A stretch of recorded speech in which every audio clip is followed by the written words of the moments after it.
What is up, everybody?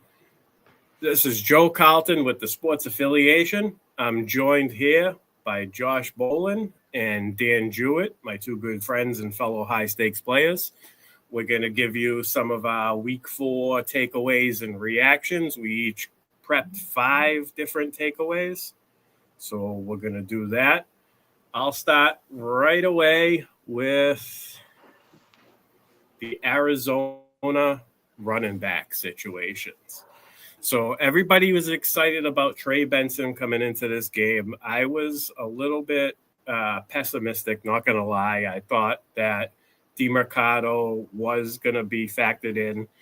Although he was not factored in until the end of the game, I do think that Benson got his opportunity, and he didn't wow the coaching staff, and they didn't trust him in the 2-minute drill. That's where I thought DeMercado would actually become a factor. So just looking at the numbers for the game, Trey Benson had 8 rushes for 35 yards. He had 5 targets, all mostly checkdowns, last read checkdowns, 5 receptions for 35 yards with those 5 targets. He did play 37 snaps. DeMercado played a total of 26 snaps. However, DeMercado was on the field for the 2-minute drill at the end of the game when it mattered the most, and he did end up scoring a touchdown to tie the game. They did end up losing the game to Seattle 23-20. However, going forward, I'm not really confident in starting either one of these running backs. I was never really a Trey Benson truther. I drafted him as a handcuff last season, and I want to say it was around 10.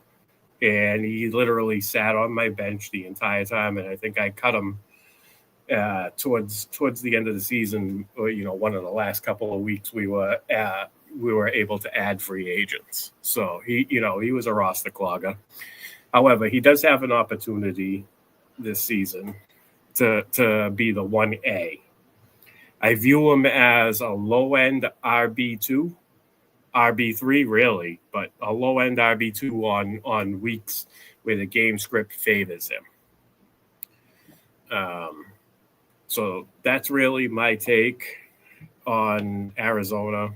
DeMercado ended up with 2 rushes for 8 yards. He had 2 receptions for 13 yards and a touchdown. He did play 26 snaps. Trey Benson, 37 snaps. It's definitely going to be a committee approach. Unless Arizona's really beating up on whoever they're playing, then you might see some more Trey Benson. But going forward, not really confident starting either one. So I'll pass it over to you, Josh. Give us your first takeaway. My first takeaway is really Daniel Jones. I've kind of been been watching the Colts a little bit from afar, just a little bit interested in them to see what they would do. And this week against the Rams, I thought was going to be a really good test. And Jones did have the two INTs. He had a really nice touchdown pass to A.D. Mitchell that got fumbled away in the end zone. Like, dude, hang on to that ball with both hands all the way in. It seems like every year we see somebody do it, and that came back to bite him. And then, I think AD's the one that had the holding on. I think Jonathan Taylor had a rushing touchdown that got called back, if I'm not mistaken. And a nice 53-yarder too. A nice 53. Yeah. So that's a little bit of a rough, unfortunate day for Mitchell, but all in all,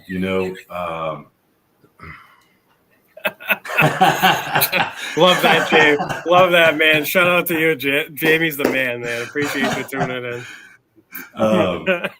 I've just been interested to see what could Daniel Jones do. I mean, the Colts got the talent there, and so far he's driving the bus pretty decent, and this week being a good test for him. And they, by all means, they should have walked out of there with the win, and that's with Nakua just going completely bonkers.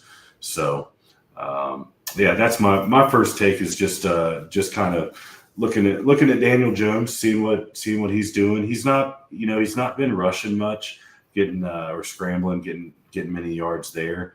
But I think he's got 2 games where he's basically got none. But that's always something that's there for him to do, is to take off and get away. So that's my first take. All right, Dan, what do you got for us, man? What's your first takeaway?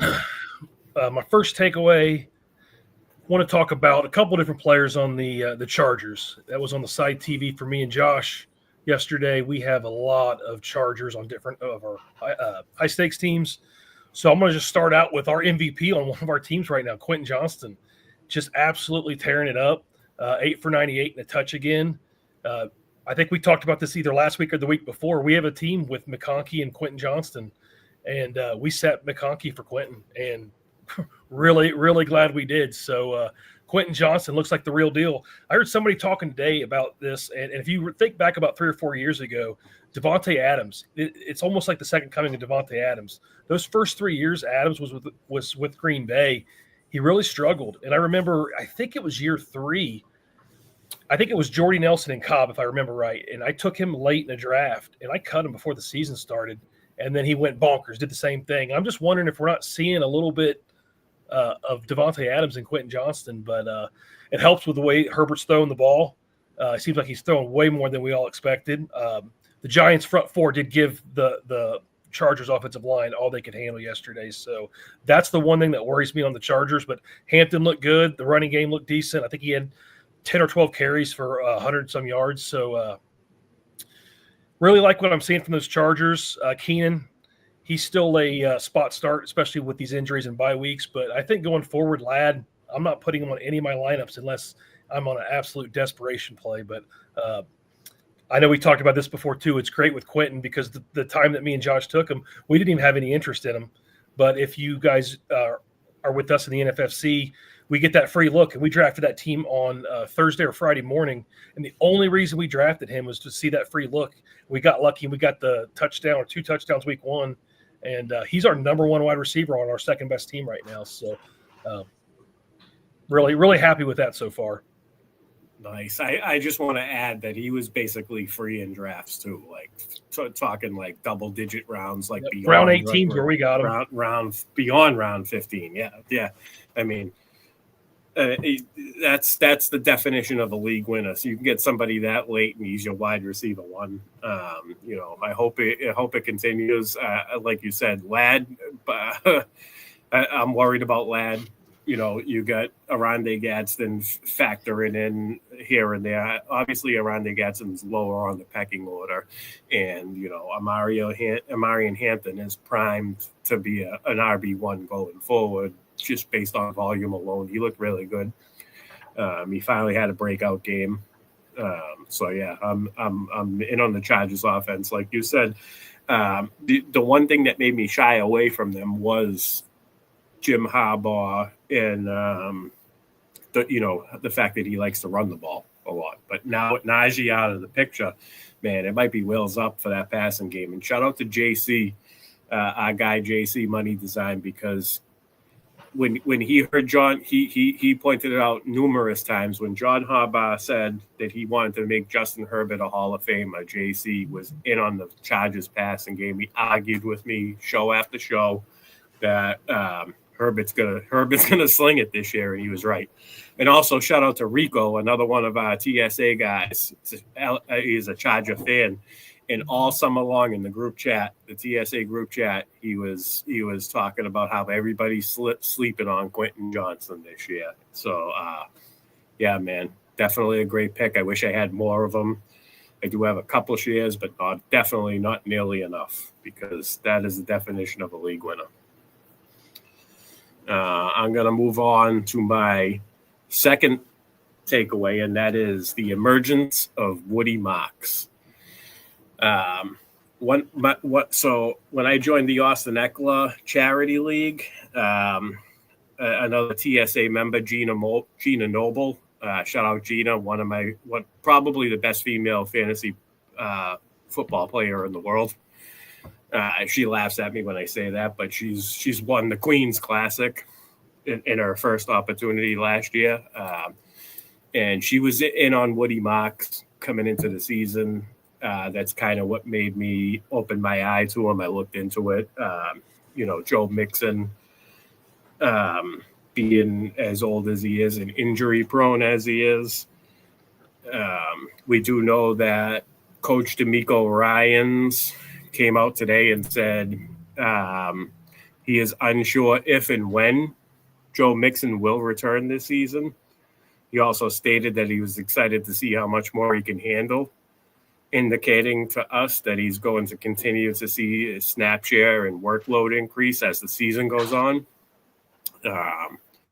Let's go over the numbers from Sunday's game. He had 17 carries for 69 yards, 4 receptions for 50 yards, and a touchdown on 5 targets. He gave us 27.9 PPR points. Nick Chubb did have 13 carries for 47 yards and 2 receptions for 15 yards. However, he did outsnap Nick Chubb 40-30. And on passing downs, he outsnapped them 15-9. Pretty much, I view Woody Mox as a high-end RB2 going forward. And if he is somehow still available in your league, I would spend pretty much all of my fab on him. So, if he's available, drop the bag on him. If you got that number one waiver wire choice, if you're still using that type of a system, first of all, tell your league to go to blind bidding, because blind bidding is way better. Way better. But if you've been holding on to that number one spot, Woody Mox, now's the time to use that number one spot and pick up Woody Mox if he's available. So, Josh, I'll kick it over to you for your second takeaway. Hopefully Woody's kind of the missing link there, something that gets that offense going again, Yeah. All right, my second take is Jahmyr Gibbs. He was going, anywhere from pick 3 through 5, 3, 4 is where he basically was settling at all the time. I was really high on him. Me and Dan's drafting style isn't really to take a running back that high, or a running back in the first round. We kind of like the receivers, but it just depends on how the draft's going and where we're picking from or whatever.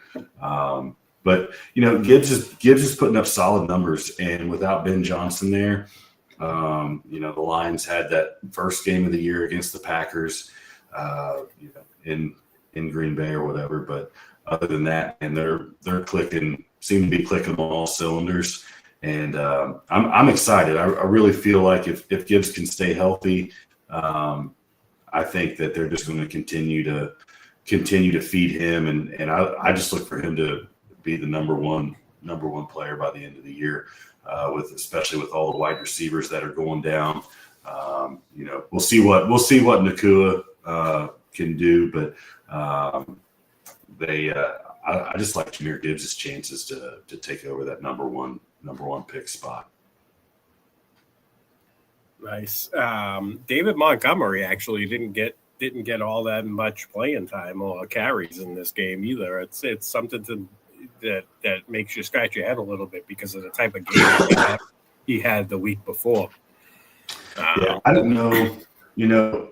I don't know if it was something with that Browns defense is tough, and I don't think the score really reflects how tough the Browns defense was. Amon-Ra had an easy touchdown there at the end of the game, which me and Dan was very happy about.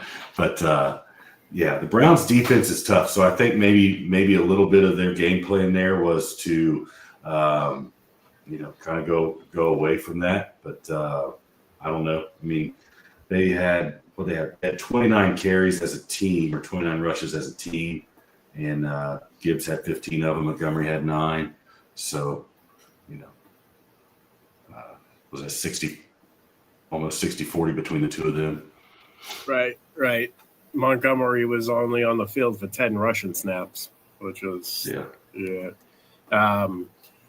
St. Brown, another one that I wish I had more of. I'm over here picking guys like Brian Thomas over him, and we all slept on St. Brown. People were taking Brian Thomas, people were taking Drake London, which, by the way, had an awesome game this week. Finally, great to see out of Drake London. And Nico Collins, three guys. If I had to redo the draft, I would probably take St. Brown over all three of those guys. So, we slept on St. Brown a little bit. For almost, what was it, like week 10 of 2022 or 2023? Dan's heard me say this like 20 times because I heard it a year or so ago. ASB's been the most consistent wide receiver in the NFL system. Right. And it's like he's almost boring. And I don't know, like, you're sitting there and you're waiting and you're like, I know if I take him at 12, he's going to finish at 11, 12, 13, 14, wherever, in the fantasy points wise. And is this year that he's going to get hurt and miss time? But man, he's just solid. He's just tough. And they make sure, even without Ben Johnson so far, they're making sure to keep him involved. So not only that, but a lot of J-Mo got a lot of hype for taking a step forward this year, and we have yet to see that for sure. He had Jamison Williamson. He had what? I don't have his targets up in front of me, but I think he had like four deep shots to him yesterday, and he should have had a couple of those. Yeah, they're going to go for it. I mean, that's the Lions. They're just going to go for the throat all game long. I did see one drop. He did have one egregious drop, but yeah, he had 8 targets, and I bet 4 of them was over 30 yards. I said I don't have that stat in front of me, but he had some deep balls, and the Browns did a good job playing against him. So nice. All right, Dan, what do you got for us, man? Well, I'm going to skip to my third point because it ties in with the Amon-Ra a little bit. And just one more thing on Amon-Ra, that he had his second touchdown this week, and I think it was week 2, was kind of a gift there at the end. Didn't need to happen, but we're going to take it. So just do with that information what you will. But I'm going to pat ourselves on the back. We've got 4 primetime teams and a 1, Josh, I think's in 36 overall, with Dobbins going tonight. And the reason is Amon-Ra St. Brown, but the only guy that I would consider above him, Puka Nacua. Puka Nacua, I know I mentioned it last week or the week before. To me, he's the number 1 receiver in football right now. You could justify taking him number 1 if the draft was tomorrow. I wouldn't argue one bit. He had 13 for 170 and a touch yesterday. Just outstanding. Stafford's first look almost every time, especially in the middle of the field. Touchdowns are what we were scared of. And Adams is going to get his red zone targets. We saw it yesterday, he scored. But Puka still managed to find the end zone. And with that offense, with Kyron and those 2 and Stafford, I mean, that's pretty much their offense. So yeah, we have a Puka and St. Brown team, and we are just hoping those guys stay healthy. And Puka just keeps doing what he's doing. I haven't looked at targets yet today. I don't know how many targets he had, but 13 catches, outstanding. Puka missed an entire drive because he banged up his thumb. Like, Puka's like that kid that you went to school with that every day went to the nurse's office. That's Puka. Like, every week he goes to the locker room with a little injury. Don't you put that on him? He comes back. Like, he gets his face busted open a week or 2 ago, and all of a sudden he's back. He's got a bandage. He's ready to rock, They thought he broke his thumb or something yesterday. He goes in, gets x-rays, and misses a drive, and he comes back, and same old Puka, like, oh, the nurse said I'm not hurt, so I'm good to go. I'll be out for the afternoon recess, boys. Sounds a lot like my boy. Like my son. I get the update from the school nurse like twice a week. Cash banged his head in gym class. Cash cut his knee open. He's okay now, though. He's in good spirits. Like, we get the update all the time. Yeah, nice. Funny. I love it. All right, let's get on to my third takeaway, and I'm going to go to rookie running back Quinshon Judkins. So I'm thinking that he's matchup proof. Like, he went up against the Detroit Lions. Detroit was at home, one of the top run defenses in the league. They stuffed Derrick Henry at the 1 yard line 3 times last week. They held him to 53 yards after a 22-yard rushing touchdown through the whole game last week. Derrick Henry, we're talking about. And he finished the game 21 carries, 82 yards, and a touchdown. He also chipped in 4 receptions for 33 yards on 4 targets. He gave us 21.5 PPR points.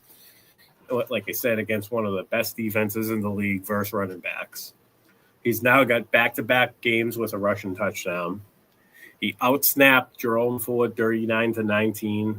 Dylan Sampson only had a total of 9 snaps, so I think Dylan Sampson might be out of, starting to fade him out of the picture. Maybe at some point,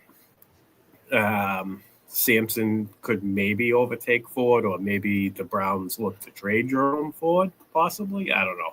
That's just a galaxy brain thought there. There's no truth to that. Just me throwing some thoughts out there. I want to point out his upcoming schedule over the next 5 weeks. Includes the Minnesota Vikings. Where am I? I lost my spot. Minnesota Vikings, Pittsburgh Steelers, Miami Dolphins, New England Patriots, and the New York Jets. All teams who have been very poor against the run this season. I view Judkins as an RB1 going forward and a potential league winner, especially if you drafted him when you got the discount, when the alleged domestic abuse allegations came, and he was falling in drafts. So, some people were out there saying that they were completely avoiding Judkins. They would never draft him. All those people right now are kicking themselves in the ass. I won't say the nuts because there are some female players that play, but we're looking at he looks really good too. He's got some burst. He's if you took him, especially you must have a monster build if you got him late. Some 0 RB builds, like you guys said, you don't necessarily go for the wide receiver. I mean, for the running back in the first round, unless you had a chance to grab Gibbs or Bijan. Your build is looking real strong right now. There's probably some scary Judkins builds out there. I love him going forward. Anybody that took him, kudos to you. And that's my take on Quinshon Judkins. So I'll roll it over to you, Josh, for your next take. We'll talk about another running back, James Cook. All we heard in the offseason was, touchdown regression and this and that. And, he's not going to put up 20 touchdowns again. And here we are through 4 games, and he's got 5 touchdowns, which basically puts him on pace for 20 touchdowns yet again. And I don't know why. It's just one of those things where when I hear something over and over and over again, I'm like, okay, you know what? I'm just going to watch and see, let's see what he does. And every week when he scores, I tell Dan, I'm like, oh, he's down to this many left and this many games to go. We really stayed away from him. I think did we get him in one league, Dan? James Cook or no? Yeah, we got him in one league. Yeah. And, will it last? I don't know. But one thing I will say is I think it was week 1, we were seeing the Ray Davis and the Ty Johnson all tied in there, getting the red zone, and they're getting rushes or this and that. And, yesterday, Cook had 22 carries, and Ray Davis only had 1. Ty Johnson only had 1. So, that volume is going to be there for Cook moving forward. And that's such a high-powered offense. He's even catching the ball, and he really didn't do much yesterday receiving. But, 3 for 18 yesterday, but the opportunities are going to be there for him when they do play some stiffer competition. And kudos to the Saints. They did a great job. They fought hard against him. So, and that game was in Buffalo, and me and the rest of the world, I don't think, gave the Saints a chance to even be in that game. And they played tough. Nice. I just want to add one thought to that. The pass catches in Buffalo is always going to be a revolving door. You don't know if it's going to be Kincaid. You don't know if it's going to be Shakir. You don't know if Coleman's going to have one of those breakout 2-touchdown games like he had in week 1. There's 2 constants on the Buffalo offense. It's Josh Allen and James Cook. There's like no ifs, ands, or buts about that. So I just wanted to add that thought. Dan, what do you got for us? Let's talk about the New England Patriots and my boy Drake May. Josh knows how much I love Mr. Drake May, and for a couple reasons. Really liked watching him last year and his maneuverability and his points he gets you on the ground. But what Josh talks about our strategy, one of the things we did a lot was we're just loading up receivers and running backs early, sometimes sliding in that tight end there, but we were consistently taking 2 quarterbacks rounds 9 through 12. And it was a combination. Some we did great on, some we got a couple J.J. McCarthy's in there. But we have a lot of Drake May. So looking at his stats yesterday, 202, and then he had 7 points on the ground with the touchdown. So when you're getting games like that and you have the depth at running back and receiver, that's what you're looking for. And just looking at his year, the last 3 weeks, he's gotten at least 7 points on the ground. He has at least 2 touchdowns passing and over 200 yards. So if that offense is going to keep running like it is, I don't expect it to go anywhere else. He's got three games on the road coming up, a couple tough ones there, one in Buffalo, but then one in the Saints and one in Tennessee. So he should have a couple nice games coming up as well. So we're rolling with him. I think he's number 5 or 6 in the NFFC overall scoring. So pretty much every spot we have him. I mean, we have him against Goff and Dak, and we're playing May over them pretty much every time. So hope he keeps it up. And Stephon Diggs looked like he was much more of himself this week than the first couple weeks. He had a couple really nice catches on 3rd down. So waiting to see if they get Travion involved. I know he had the touchdown, but just didn't see enough of him. But that'd be nice to get him. I don't know what the hell they're waiting for with him. I think he's gonna. I have a feeling it has to do with pass protection, maybe game prep. I think it's got to do with a lot of the intangibles that go along with being a special talent. So he's not getting on the field with just his talent alone. We know that. We also know that he has never really been a workhorse back. So to see us expecting to see him really take over is lofty expectations. It's hard for me to come to grips with. I get emotional about it. This is why I didn't want to cover Drake May. I'm going to try to shy away from doing Patriots things going forward, especially now that I know that you guys like Drake May and the Patriots. We got a few shares. Too many, Josh says. It might be a better point of view coming from you guys. Yeah. I want to catch up with the chat. Shout out Joey Brown. Says, great show. Joey couldn't get home in time to join us on this one. He'll be back next week with us. Looking forward to that. Can't wait, Joe. Drive safe while you're listening to us. Shout out Jamie. He says he bought Quinshon Judkins for a late 2026 second in a dynasty where someone panicked after his news. That is an absolute steal. As a Judkins owner, I would have been holding because I'm sure he was probably drafted in the top 5 of a rookie draft without question. Maybe top 6. I mean, I guess the top 7, after the first couple, 3 through 7 was variant, but you definitely use the top 7 first round pick on him. Why would you settle for a second round in return? That's just bad equity, in my opinion, in Dynasty. I would have held on to him and just waited it out. Good for you, Jamie. Pete says, yo, what's up, Pete? Appreciate you tuning in. Pete. Joey also adds that DJ Moore is unplayable until he gets traded. I kind of agree with that. I want him to get traded because I feel like once he gets traded, Luther Burden might emerge and possibly Colson Loveland once he gets healthy.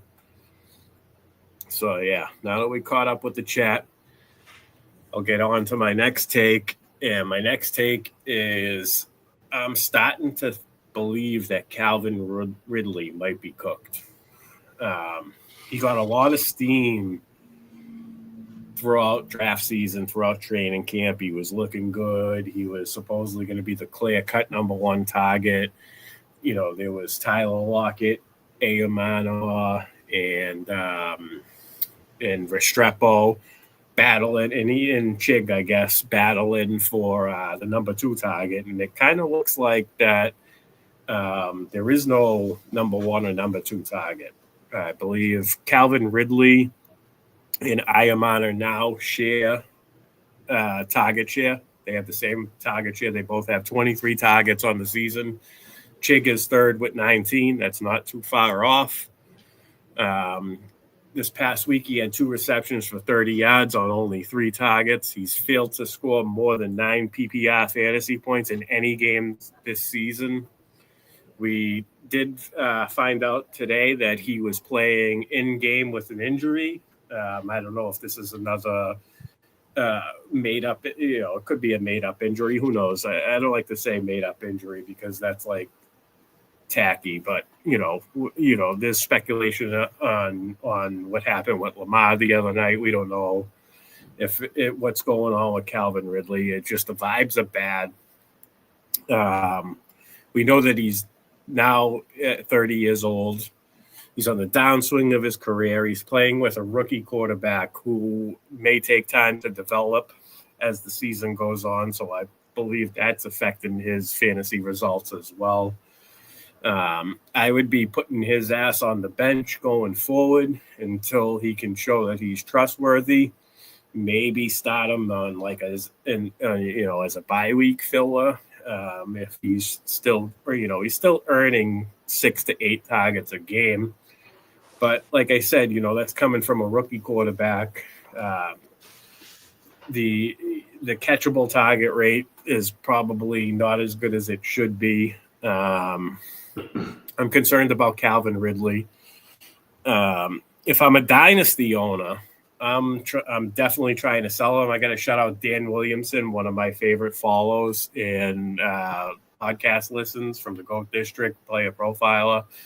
He tweeted out earlier today that he traded Calvin Ridley last week for Wan'Dale Robinson. What a trade, man. That is an unbelievable trade. I would be looking to do something like that with Calvin Ridley in Dynasty. I would definitely be trying to unload him and not look back. So I'm definitely concerned about Calvin Ridley going forward. He may show signs of life towards the end of the season, or as if Cam Ward can take a step forward at some point. Maybe he is injured. Maybe he needs to get healthy. I don't know what's up with Calvin Ridley, but bells and whistles going off in my head about Calvin Ridley. So that's my thoughts on that. Josh, share us your fifth and final take. Fifth or fourth? Are we on fifth or fourth? Oh, we are on fourth. My bad. Do we have time? Do we have time for the fifth one too? Yeah, we do. We're on pace. We're on pace, brother. Right, We're doing good, man. This is a great show. Right. So I was going to talk about the Cowboys-Packers game last night, and I was really impressed with George Pickens. Right. I thought that last night he stepped up finally. And, I mean, maybe there was some Pittsburgh games that I don't remember. But I thought last night in a game where typical George Pickens, there was a couple times where he could have got upset, lost his head, whatever. Like, he stayed focused, and Dak was delivering the ball to him. He was getting open, and he played like wide receiver 1 last night. If George Pickens can play like that and CeeDee Lamb can come back, then that offense can be what a lot of us were kind of thinking with Dak and that Cowboys stack, however you did it with CD or with Pickens. It can be something that can pop for sure. But that was encouraging. It was a lot of fun to watch. I was really wanted to see him down to a tie. Right. That's probably one of the more frustrating things ever. And I don't know, maybe I'm the only one, but it felt to me like the Cowboys got down. You get down to the end zone in overtime, and they've got the clock down under 5 minutes. why are we kicking a field goal? You know what I mean? Like, let's go for it. Let's score the touchdown. And if not, make the Packers go the full length of the field. They kicked that field goal, and the only thing the Packers played for was a field goal after that. That was it. Let's just try to protect the ball and get down the field and kick the field goal. And I just don't get that mentality. But Romeo Doubs, though, Doubs was another high point. 3 touchdowns last night. Him and his big head. That was those whatever they call those helmet covers, like, crack me up. And there's Romeo Doubs is one of them that it just looks extra big on him. So I'm always laughing at him. But yeah, somebody tweeted last night, how do you let him get that open with a helmet that big?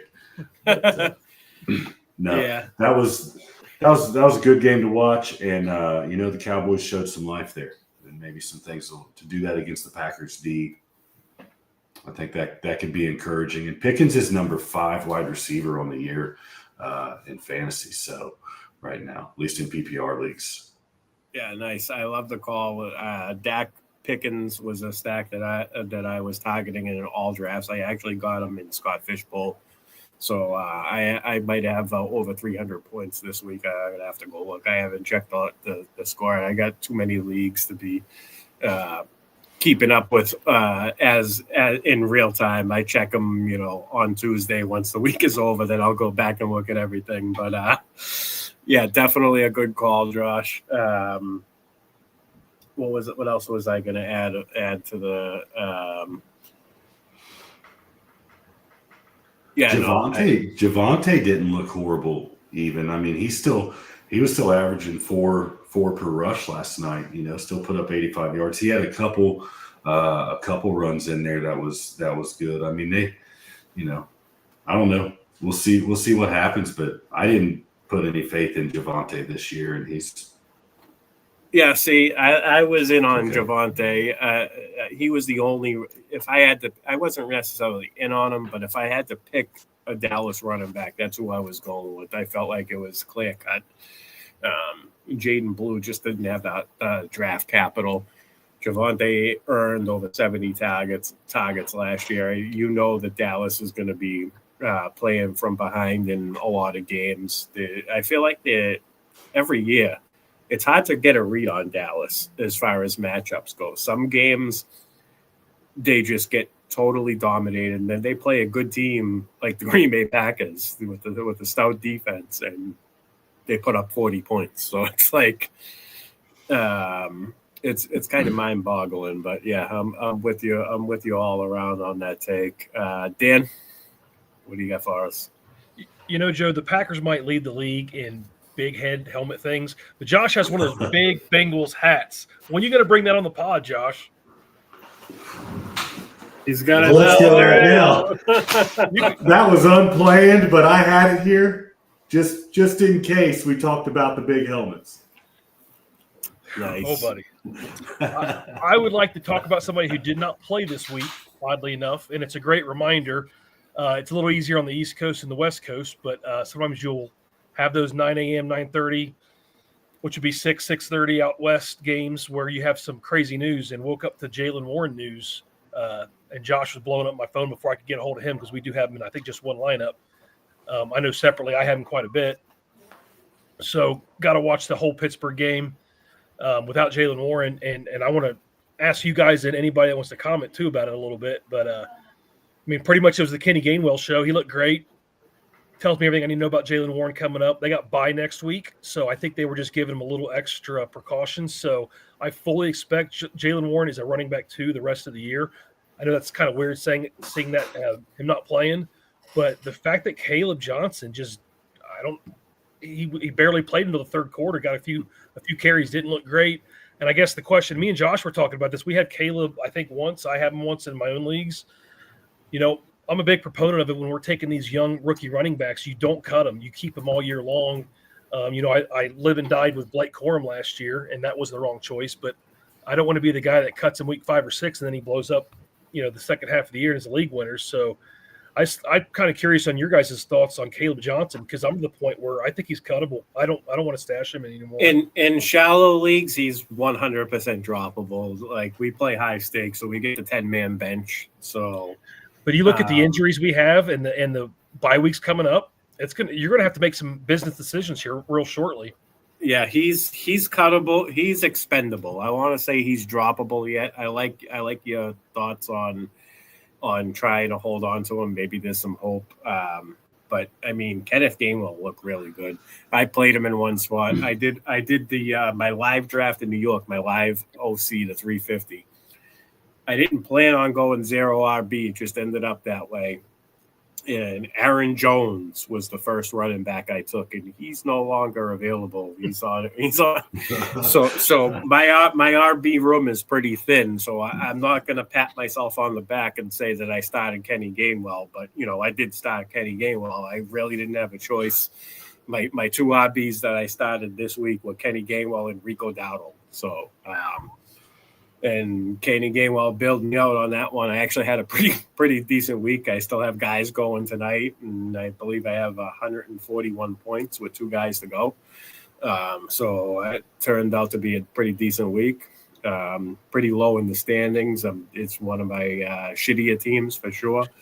But the fact that they did that I have a big week, I'm optimistic. Hopefully, I can keep pace, not fall too far behind. Yeah, we gotta. Here we go. I was looking at the chat in the middle of my take. I'm definitely not optimistic about Caleb Johnson. If you have to cut him, then you have to cut him. Like, it is what it is. You gotta play week to week. There's no need to have a roster clogger just because you're holding out hope. If you need the spot, he's definitely droppable. Jalen Warren is probably going to be healthy after the bye week. I agree with you, Dan. That's my thoughts there. And the fact that Aaron Rodgers you have to be a real like unique rookie running back for Aaron Rodgers to really trust you. It's all about who he trusts when it comes in the backfield when it comes to running backs. So that's just even for wide receivers, he's never been a big guy to have rookie wide receivers out there. He just doesn't like rookies. He doesn't like young guys. Nice. We got a question from the chat. Is it time to panic on Chase Brown, or should I be patient? So I benched Chase Brown this week. I actually started Woody Mox this week over Chase Brown in like multiple spots, and I'll pat myself on the back for that one. I mean, Chase Brown hasn't played yet this week, but, Chase Brown's definitely still going to get the volume. I think eventually we might see Taj Brooks worked in a little bit more, especially if Chase Brown continues his inefficiency. That's just my take, but I wouldn't start if you have a decent option on the bench. I'd be playing him over Chase Brown right now for sure. Until further notice, I wouldn't cut Chase Brown. Definitely hold on to him. It's one of those, especially with bye weeks coming up, you'll have to start him. You'll have to roll with them. You used high draft capital on him. You either used a third or a second round pick, depending on where you drafted. I think you just have to roll. He's like Brian Thomas. You just have to roll with the punches right now and hope for the best. How much fab should you spend on Woody Mox? I have 78 and I would do 75. I would save three. I would save three. No, I would take a look at bye weeks. And I would save $1 for every move you have to make, and then whatever is left, that's the amount you spend on. Like, seriously, that's my advice on that. I mean, 78 out of 100, I'm assuming. So yeah, I would do as much as you can possibly afford. Yeah. I'm a victim of that too. I definitely don't have as much JT. I have some JT. But my love for the Bengals, I mentioned it last week, my love for the Bengals costed me Jonathan Taylor shares for sure. I thought Chase Brown, Joe Burrow was going to be a monster pairing this year, and Joe Burrow is probably going to miss pretty much all of the regular season anyway, and quite possibly the rest of the season, depending on where they stand in the standings. And you're first in order. You can get Woody Marks. That's great. I would be starting Woody Marks over Chase Brown going forward until Chase Brown can show us some sign of life. What's the question above? We got a question above that I miss? I like the Fields or Knicks one because Josh and I have the same exact issue on one of the teams that's not doing real hot for us, and I'll just speak for Josh. We went Fields. I think I had to convince him a little bit, but if you need the upside, you got to go Fields. I agree with that. I actually started Caleb Williams over Bo Nix this weekend. And shout out Pete. I asked Pete. Pete was doing a start-sit show on Thursday night, and I asked him. It was one that I really didn't know what to pick, and he was with Caleb Williams. It turned out to be probably the wrong decision. Caleb didn't have the greatest fantasy day. He did end up winning the game for the Bears, but fantasy football wise, obviously I kind of wish I went with Bo Nix now, but Justin Fields definitely has the higher upside. JC says he's trying to sell DJ Moore to the Neighbors manager. I like that. I guess as of right now, I like that. It would be nice to see if DJ Moore gets moved where he goes to. Depending on where he goes, he could become a very valuable fantasy asset. I believe in DJ Moore as a talent. I think he is in the top 10, top 15 talent-wise. When he left Carolina, went to Chicago for the first season, and that's when he had a top 10 wide receiver fantasy season. I was texting everybody. I was like, dude, DJ Moore has been freed. He's like, do you know how talented he is? Like when he left Carolina, I was so excited for his fantasy value. Now he's in with Chicago. Chicago's been rotating offensive coordinators and coaches. And he kind of ended up being the getting the shit end of the stick. I guess new coach comes in, drafts 2 elite pass catching options, Luther Burden and Colston Loveland. They have no ties to DJ Moore. Roma Dunze looks phenomenal. He's having his breakout. He's not going to slow down at any point. So DJ Moore is definitely concerning going forward until he gets moved. Definitely. Maybe the Bears ownership should start thinking like JC or the Giants ownership and be like, hey, we should go get DJ Moore and throw out here, get a veteran receiver out here that can run with Dart. Yeah, even nice. if it's just for the rest of the season, just give him somebody else. Because Wandale and Slayton are somewhat injury prone too. So nice. That's making it. That's going to be my next take. Is it my turn now?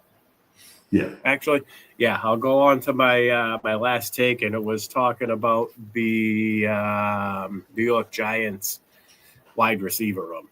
We got confirmation today that Malik Neighbors did, in fact, tear his ACL, and he's out for the year. Going forward, as long as they're healthy, I expect Wan'Dale Robinson and, to a certain degree, Darius Slayton and tight end Theo Johnson to be beneficiaries. Wan'Dale only finished with a modest 3 receptions for 14 yards on 5 targets. He was facing a tough Chargers secondary. He does have 27 targets and 18 receptions through 4 games. He did finish with 140 targets last season, which is a surprising amount. His average depth of target wasn't high. His receiving per catch average, yards average wasn't high. I could see him emerging as a safety valve for rookie Jackson Dart. I think he does have wide receiver 4/flex value rest of the season. Darius Slayton, as of right now, unless DJ Moore gets traded to the Giants, I think he makes for an interesting speculative waiver ad heading into week 5 as a depth piece at wide receiver. He finished this game with 3 receptions, 44 yards, and 4 targets. He now becomes the primary X receiver in the offense. This team should be playing from behind, or at least in close games. The defense is pretty good. So, I think that he has an opportunity to be fantasy relevant some games as a bye week fill-up, possibly. I wouldn't pick him up and start him. That's not what I'm suggesting. He's a depth piece. Theo Johnson had 3 catches for 17 yards and a touchdown on 5 targets. He also has 15 targets through 4 games, and he could emerge as a nice red zone target for Jackson Dart, who, in my opinion, he elevates every pass catcher on this offense compared to Russell Wilson. If Theo Johnson is available in your league and you need help at tight end, he's definitely worth a speculative ad. That's my take on the Giants pass catches. We got a question here. Should I buy low on Kamara, hoping he gets traded soon? I'm going to say yeah on that. I drafted Kamara this year, and part of the reason why I drafted Kamara was the fact that he could get traded to a nice environment. There's plenty of teams out there that need a pass catching running back. The favorite would be the Chiefs, although Rashad Smith seems like he's getting slightly more involved, but the Chiefs are in win now mode. So if they can get somebody like an Alvin Kamara at a good cost, then yeah. That was, like I said, that was part of the reason why I was taking Kamara in drafts this year. I knew that the Saints offense was going to be not that good, and I knew that it was, he's aging. The quarterback play is bottom tier, and there were red flags for sure surrounding Kamara. But, if he does get traded, then his value could shoot through the roof. We know what he can do. He's capable of catching 5+ balls every game and getting in that end zone. He's got a knack for the end zone for sure. Pete says, should we be worried about Ladd? We covered Quentin Johnson and this at the beginning before you tuned in, probably. I'm a little bit worried about Ladd. I think that his ceiling is basically non-existent anymore with Quentin Johnson there, with this passing game evolving. You got Arande Gadsden factor in. They have a running back that, they have a workhorse running back. Marion Hampton is the definition of a workhorse running back. Their offense is pretty balanced. Ladd seems like unless teams can, and they have a very, very good defense as well. So his target share, his overall targets are concerning. It definitely hurts his ceiling. I'm worried about Ladd. If you spent a second-round pick on him, especially, he's definitely a bust. As long as Keenan's healthy. It's a good point, Josh. I like that point. Because I told Dan before the season when they got Keenan, I was like, man, if you can get Rashee Rice and you can get Keenan, then Keenan's older. If we could get 6 weeks out of Keenan, and then he gets hurt or whatever, just whatever happens. He wears down. He could wear down. Yeah, Keenan's always worn down, yeah. Ladd's too good of a player. I'm not we don't think we could start him, but I wouldn't give up on him completely. They've got to get that figured out. But for right now, like you said, stud running back, Gadsden's coming on strong. So Gadsden's taking away some of those targets for Ladd. And Keenan's the biggest one, though. It just seems like every time I see Keenan catch a pass, it's in one of the spots that Ladd was catching them last year. So, yeah, if you have him in Dynasty, definitely don't panic trade him. Hold on to him. Keenan's not going to be there forever. I'm worried about Ladd's immediate production. Could he emerge down the stretch for us and really come in handy. I love that you guys took both Ladd and Quentin Johnson, because like you said, if Keenan wears down at all or misses time, you guys are in a great spot to stop both of those wide receivers, and they're both probably going to be very serviceable in your lineup together if Keenan fades a little bit down the stretch. Got another question. Should be worried about Brian Thomas Jr. I mentioned it earlier. I'm not completely worrying about him. I know that his production hasn't been where we want it to be. You just got to roll with the punches with Brian Thomas Jr. for now in redraft and in Dynasty. I wouldn't be trying to sell him in Dynasty. I feel like Liam Cohen is still trying to get this offense an identity, especially with the running backs. Like the way he's splitting the touches. Like Travis Etienne ripped off a touchdown run, and then he kind of disappeared from the game. Like I was like, what happened to Etienne, dude? He was going off, and then was it like there's just, I don't think Liam Cohen's figured out everything that he wants to do with that offense yet. Travis Hunter's still an enigma. We do know the Jaguars are 3-1, so they're winning games despite the offense not finding a stride yet.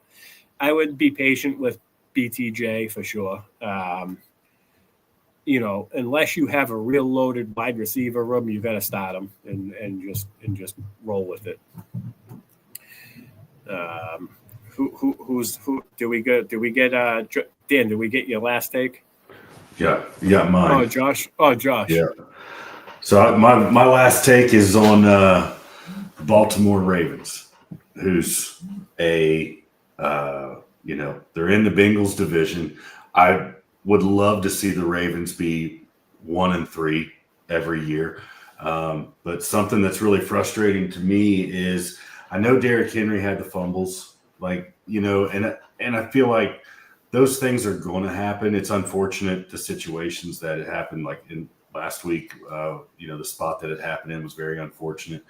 But the dude's still averaging 6 yards per rush. And you can't, I know that games can get away from you playing behind and this and that. You got to get the ball in your best player's hands. And you got to figure out a way to do that.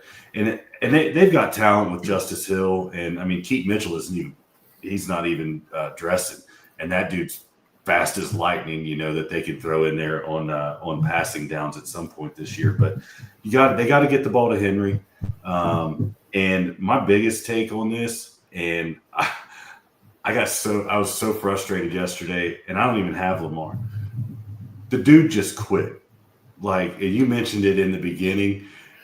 I really feel like Lamar quit, and I feel like if you go back, I think it was 3 seasons ago, it started getting late in the year, and 2 or 3 weeks in a row, the Ravens gave up leads. They had leads late. They gave them up, and it was one of the reasons this is etched in my memory is because the Bengals were starting to get hot, and the Ravens were getting cold at the same time. And Lamar, barely tweaked his ankle, and the next thing you know, he's out for the rest of the season. And he should have been back by Christmas, but okay, they're going to make the playoffs probably. Then they had the game against the Bengals, last game of the year. If he plays that game and they win, then they don't have to come back to Cincinnati in the wild card round. And he sat the bench, and then his ankle was hurt too bad to play in the wild card round. I fully believed then that the dude gave up. And what I saw yesterday wasn't somebody that had a pulled hamstring. It was somebody that was frustrated, and he just quit on his team. And that's probably the most frustrating thing that I've seen all season is that, even being a Bengals fan, you can't quit on your team when you're the stud, especially the quarterback. Everybody looks to you, and even if you are down, you got to keep fighting. I don't know. Once the Chiefs got up, it just looked like he was already starting to give up. He wasn't trying to scramble. I don't know. You can body language, you could see it with him. So that's my rant. I'm off my soapbox. I'm good. One last thought on the Ravens. If Lamar does miss time, I think Justice Hill is worth a pickup. with the backup quarterback in place, he becomes a safety valve, a dump off machine. When they do factor him into the game plan, he is serviceable as a flex or an RB2, especially if you're hurting in the running back room. Dan, we're strapped for time, so we'll roll it over to you for your last take. Yeah, just one more thing on that. I'd love to see Keaton Mitchell active 1 week. He looked great in the preseason, but that's another topic. Talk real fast then about the Atlanta Falcons. I think we hit on them last week about having some nerves about some of those guys. Kind of similar to my Rams. I love what I'm seeing from the Falcons this week. I love that they have basically startable guys and then their backups. Drake London looked awesome, 8 for 110 and a touch, had 10 targets. When the game script is right, he's just going to eat like crazy. And even when it's not, I think he's still going to get his targets. Mooney got hurt again this week. I didn't see how bad that was yet. But when Mooney's out, Drake London all day. And then a nice surprise, and we don't have any Kyle Pitts. Got burned on him too many years in a row, but 5 targets, 70 yards, a touchdown. I'm pretty confident I can start him every single week, barring I don't have a McBride or Bowers or something like that. And then one argument I have against Josh, he said Gibbs is going to be the number 1 player this year. I think Bijan's going to have it. If he stays healthy, Bijan looked like he's the best player on the field. Mm-hmm. Looked absolutely amazing. And then, top it off with Michael Penix. He's a guy that I'm stashing as my backup quarterback in some leagues.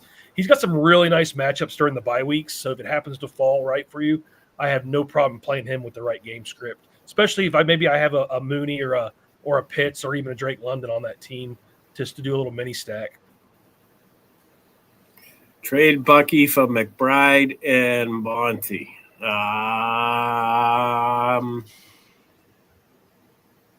Without context, I think I'm going to say yeah on that, but I could be biased. I was never really a Bucky truther. I was always concerned about his durability. I did see today that he's going for an MRI. I know he took a big hit, and he walked off the field pretty slow. He finished the game.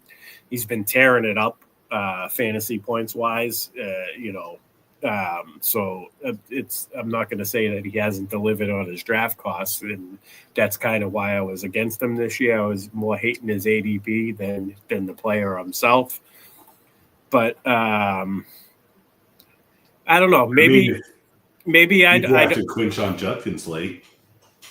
Yeah. If you have a good running back room and you can afford to give up Buck to downgrade to Montgomery, Montgomery is a pretty safe fallback running back. So if you have a good enough running back that you can not so much downgrade, but you can move down a tier at running back to tear up at tight end and grab McBride, who despite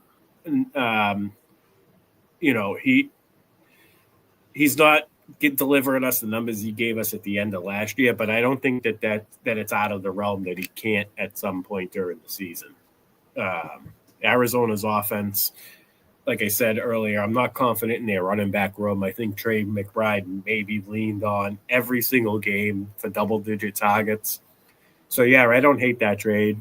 You got Dobbins. You got – I don't know if you have Henry, but I would –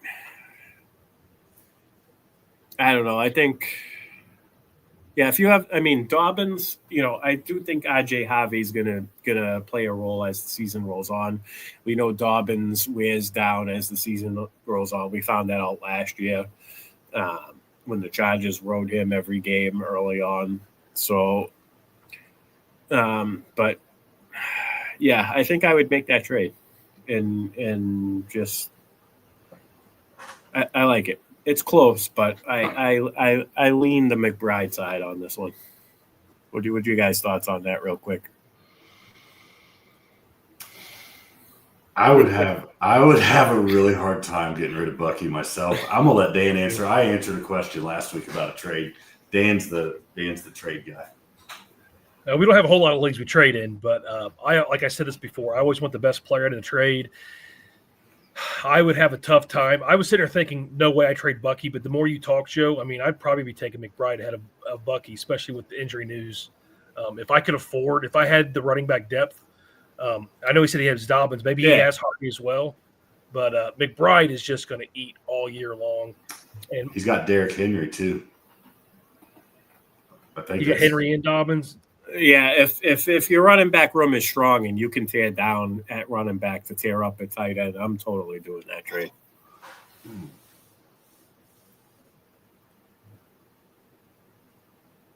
So he's offering you Dobbins. Dobbins for McBride? What are you even asking us the other stuff for? Yeah, don't even type. Yes. Here, I'll hit it for you. Yes. That guy's hard up for a running back. Wow. Yeah, Dobbins for McBride all day long. Jesus Christ. All right. Guys, appreciate you tuning in. I was going to do this show solo earlier in the day. Josh, you reached out to me on your lunch break, said you guys were going to be available, so that made me happy. It was 66% less prep that I had to do, I guess. No. This is a great show. I always love talking ball at you guys. Hope everybody got some good information out of it. Thought this was a great show. Anything you guys want to add before we get out of here? If the Cincinnati Bengals don't show up tonight, I'm not saying they're going to win. But if they don't put up a better performance than what we saw last week, it's over for every one of them. They've hung it up, and if those boys don't step up and try to put up a better performance tonight, then it's washed. Nice. You should have put the hat on when you gave that take. Nice. All right. Appreciate everybody that tuned in live in the chat. We love the interaction. We love the questions. We try to hit as many as we can. We got another show coming up right when I sign off. Me and JC are going to go over the Sports Affiliation Experts Listeners League. I'll pat myself on the back during that show because I believe I'm the only undefeated team going forward. So we'll see you all there after a quick bathroom break. Dan, thank you. Josh, thank you. Enjoy the Bengals game tonight. Hit the like and subscribe. If you're not subscribed to the Sports Affiliation, definitely do that. We got shows every night. Some days there's multiple shows. Everybody's doing great things. The Sports Affiliation is coming, baby. Other than that, enjoy your 2 Monday Night Football games and have